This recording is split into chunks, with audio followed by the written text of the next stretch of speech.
Bienvenida a Carácter de Mamá, un espacio donde compartiremos estrategias de afrontamiento para fortalecer tu carácter como madre de una persona con necesidades especiales y conseguir la paz y tranquilidad que necesitas para mantener el control de tu vida. Soy Cris Tirado, madre de 2 niños diagnosticados con autismo y educadora en el hogar. ¿Cómo lo hago? ¿Cuáles son mis estrategias y mis secretos para educar a mis hijos en casa sin volverme loca en el intento? Quédate por aquí y te compartiré todo lo que he aprendido desde mi experiencia como madre y mis conocimientos previos como psicóloga y terapeuta familiar.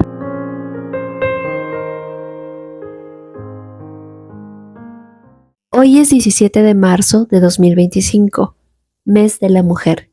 Digo mes porque hay una fecha reservada para el 8 de marzo, pero luego el 30 de marzo se celebra el Día de la Trabajadora del Hogar. Quizá no quieras relacionar ambos conceptos, mujer y labores domésticas, porque quieres ser una exitosa empresaria que pasa el tiempo afuera resolviendo los problemas del resto del mundo y no cambiando pañales o limpiando cada desastre que hace tu hijo o hija con necesidades especiales dentro de la casa.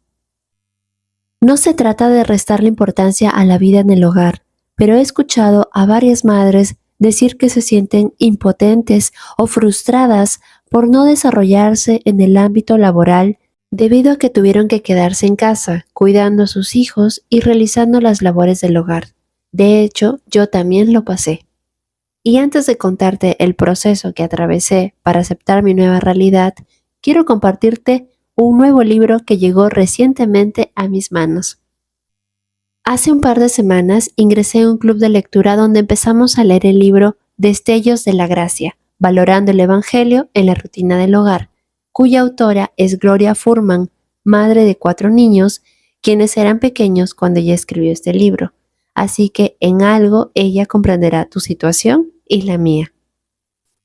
El libro tiene 2 partes. La primera es tu fundamento en lo cotidiano y la segunda, lo milagroso en lo cotidiano. Y tiene un total de 13 capítulos. Voy a compartir un resumen y análisis del libro, así que vamos a la introducción. Aquí nos plantea algunas preguntas. ¿Qué tiene que ver la teología con el cuidado del hogar y con las cosas que hace cada uno independientemente de su fe? Como amas de casa, hechas a imagen y semejanza de Dios, que queremos vivir para Él, necesitamos saber cuáles son las intenciones de Dios para nosotros y para el trabajo que realizamos en casa. Más específicamente, necesitamos saber cómo se relaciona el Evangelio con nuestra vida cotidiana en casa, de qué manera el Evangelio influye en actividades como lavar platos, barrer el piso, pagar cuentas, hacer amigos, recibir invitados y preparar la cena. ¿Cómo cambia esta gracia nuestra manera de vivir? ¿Qué te parecen estas preguntas? ¿Alguna vez te habías cuestionado si en la forma que haces las cosas en casa estás glorificando a Dios? O sea, ¿lavas los platos sin quejarte o discutir con tu familia? Y aquí podríamos continuar con otros ejemplos. Sigamos leyendo lo que dice la autora. Las cosas de nuestro hogar tienen el potencial de impulsarnos hacia el deleite de la realidad pascual. Nuestros hogares también tienen el potencial de distraernos mientras fijamos nuestros corazones, no en lo invisible, sino en lo que sí vemos, la enorme pila de platos por lavar en el fregadero. Quiero aclarar que aquí cuando ella habla de realidad pascual, se está refiriendo a la resurrección de Jesús, quien murió para salvarnos del pecado. Si has tenido un encuentro personal con Jesús, por su gracia, has experimentado una transformación en tu vida. Y en este texto, la autora te invita a reflejar en tu hogar el gozo de tener una nueva vida en Cristo y a reflexionar sobre cómo las tareas diarias pueden hacer que te olvides de vivir en la gracia de Dios cada día de tu vida. ¿Recuerdas que en episodios anteriores hablamos de la importancia de tener un tiempo de devocional, un tiempo especial con Dios? Quizás te imaginabas sentada en tu sillón favorito, disfrutando el silencio mientras bebes una taza de té y reflexionas el fragmento que leíste en tu Biblia. En otras palabras, un momento tranquilo, sin ruido o desorden a tu alrededor. Qué difícil, ¿no? Sinceramente, estoy muy lejos de tener momentos así, desde que me convertí en madre por primera vez. La autora nos dice: mi ansiedad por intentar tener algún tiempo con Dios empeoró y de repente percibí que mi vida de oración se había reducido a su casi inexistencia. El comentario de Tim Keller sobre la oración fue un balde de agua fría para mi alma adormecida. Tu vida de adoración particular es uno de los principales indicadores de que tu cristianismo viene de dentro y es verdadero, y no apenas el resultado de tu ambiente. ¿Qué? Es sorprendente, ¿cierto? ¿Cómo podrías tener tu tiempo de oración cuando tu ambiente es estresante y estás constantemente alerta? Porque no solo tienes que administrar tu casa, sino que tienes un hijo o una hija con necesidades especiales bajo tu cuidado que requiere tu atención casi todo el día. Eres una madre a tiempo completo. Lo que dice la autora después es mucho más interesante. Este libro trata sobre el modo como experimentamos la gracia del Evangelio mientras vivimos nuestra rutina en el hogar. No es sobre cómo trascender a un lugar feliz, arriba de la realidad de la vida en el hogar. No es sobre cómo saborear nuestra vida cotidiana y estimarla como si fuese una fuente de satisfacción plena, si apenas nos esforzamos un poco más. Este sí fue un balde de agua fría para mí. La vida no se trata de buscar el momento perfecto para glorificar a Dios. Tampoco se trata de falsas promesas para alcanzar la felicidad fuera del hogar. No se trata de tu propio esfuerzo para conseguirlo.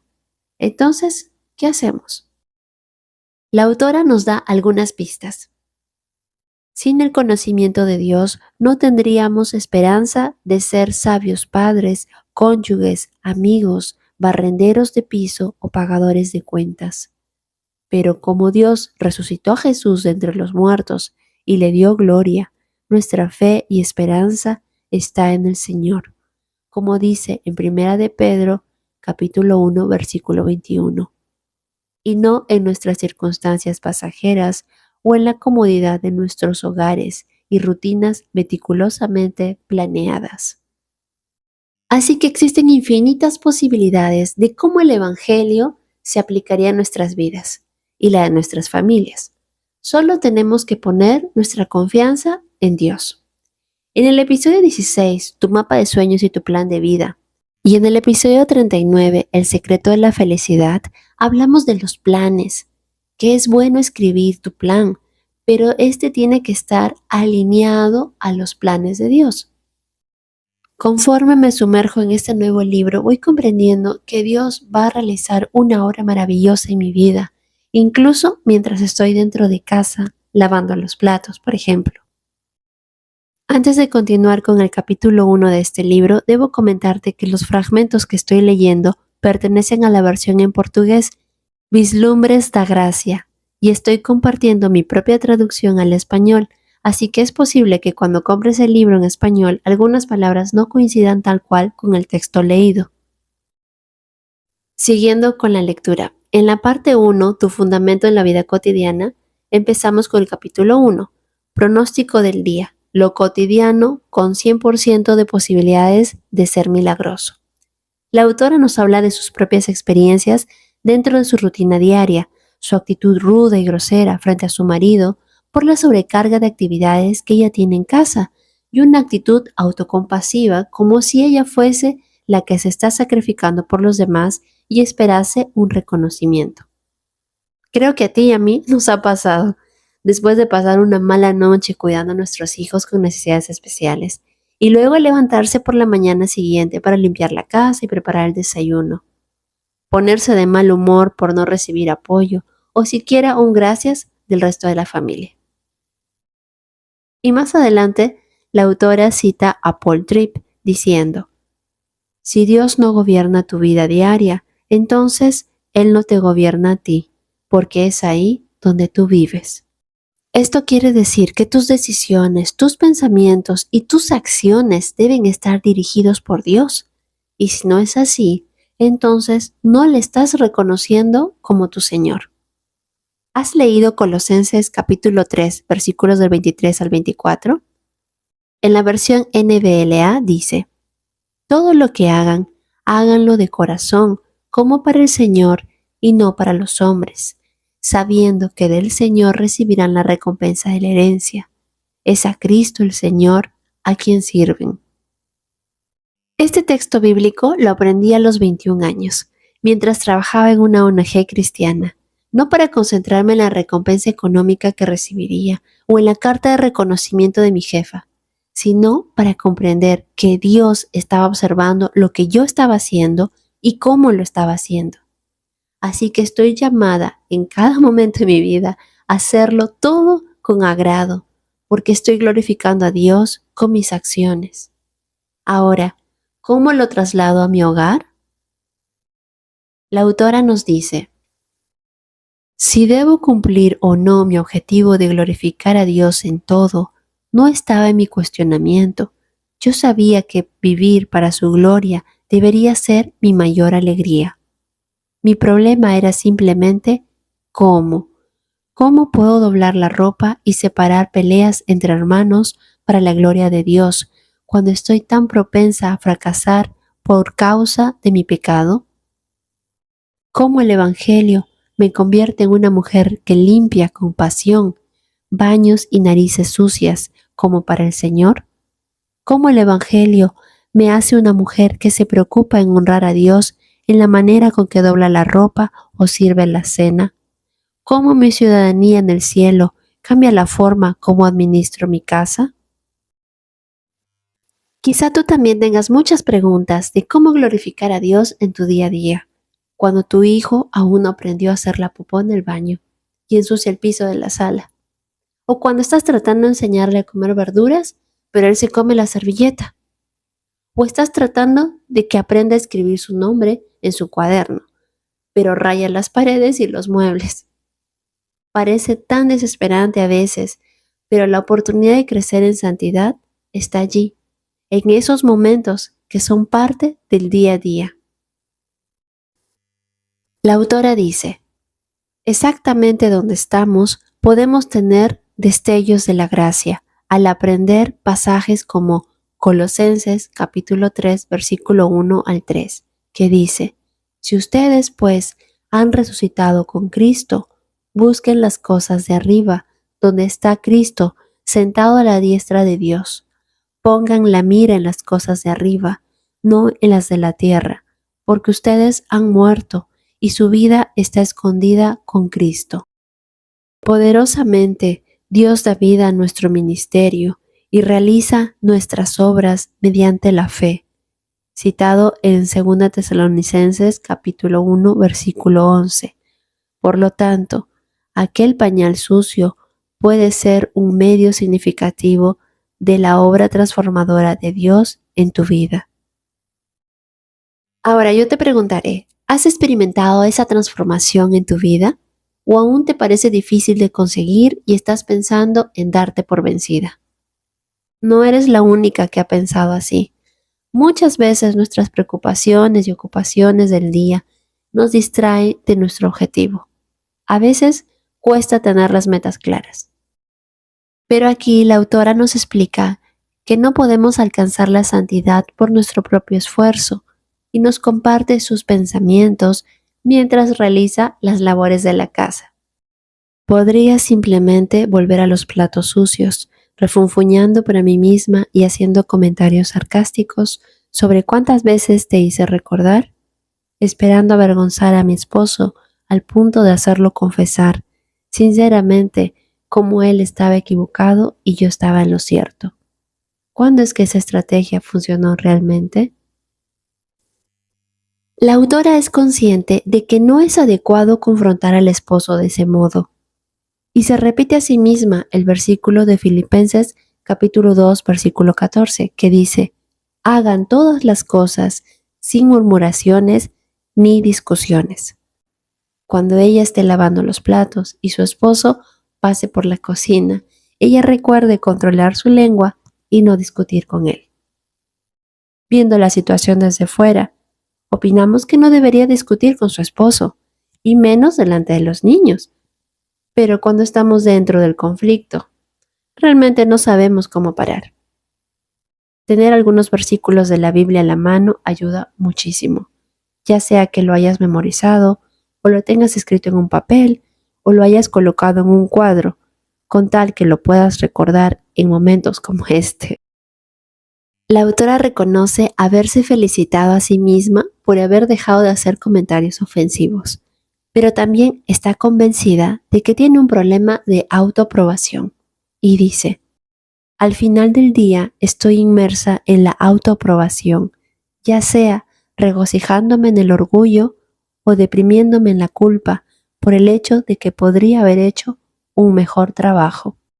Los platos sucios no son el mayor problema de mi vida, aunque lo parezca, cuando se acumulan hasta el techo y tengo 1.000.000 de cosas que hacer. El mayor problema de mi vida y de la tuya es el pecado. ¿Cómo puedo presentarme ante el Dios que hace todas las cosas según su carácter? ¿Un carácter que incluye la justicia perfecta? No cabe duda que ninguno de nosotros puede justificar sus errores y tampoco puede justificar las acciones de los demás o acusar al otro de cometer más errores que uno mismo. Definitivamente no podemos actuar así con nuestras familias, con ningún integrante, ni siquiera con el hijo o hija con necesidades especiales. Por el contrario, debemos enseñarles sobre el pecado, pero también sobre el amor y la misericordia de Dios. En la playlist Evangelizando a los Niños, que abarca desde el episodio 26 al 29, encontrarás algunas herramientas para hablar con los niños sobre estos temas. Continuando con la lectura, la autora dice: cuando me aferro a Jesús por medio de la fe como mi única esperanza de agradar a Dios, Él declara que soy justificado. La justicia de Cristo se convierte en mía. Eso es gracia. Entonces aquí vamos aclarando el panorama. Es Jesús quien transforma nuestras vidas y nos da la gracia para vivir con alegría y con la esperanza de ser mejores administradoras del hogar. Y más adelante la autora nos dice: además de eso, como resultado del trabajo de Cristo en la cruz, tengo todo lo que necesito para la vida y para la piedad, y todas esas cosas son dones que no merezco. Dios me muestra su gracia conforme a su gran misericordia. Queda claro que no hiciste nada para merecer el amor o el perdón de Dios. Yo tampoco. Yo no hice nada para merecer el amor de Dios. Todo lo que recibes es por pura gracia, no por tus propios méritos. Recuérdalo. Para terminar con el capítulo 1, la autora dice: la alegría del Señor me fortalece y me motiva a dedicar tiempo a los demás, lavando sus platos, mientras anhelo por fe oír a mi Salvador decir: bien hecho, sierva buena y fiel. Al dedicar mi tiempo y energía con gran alegría y humildad a lavar los platos que mi esposo dejó, no pierdo nada y lo gano todo. Así que ya sabes que estas situaciones tan complicadas que se presentan en el día a día son oportunidades para tener destellos de la gracia en tu vida. Espero que hayas disfrutado del resumen del primer capítulo y te animes a leer el libro completo. Soy Cris Tirado en el podcast Carácter de Mamá. Si te ha gustado, suscríbete aquí y comparte. Que Dios te cuide, que te bendiga, que te dé fuerzas y que te dé mucha paz.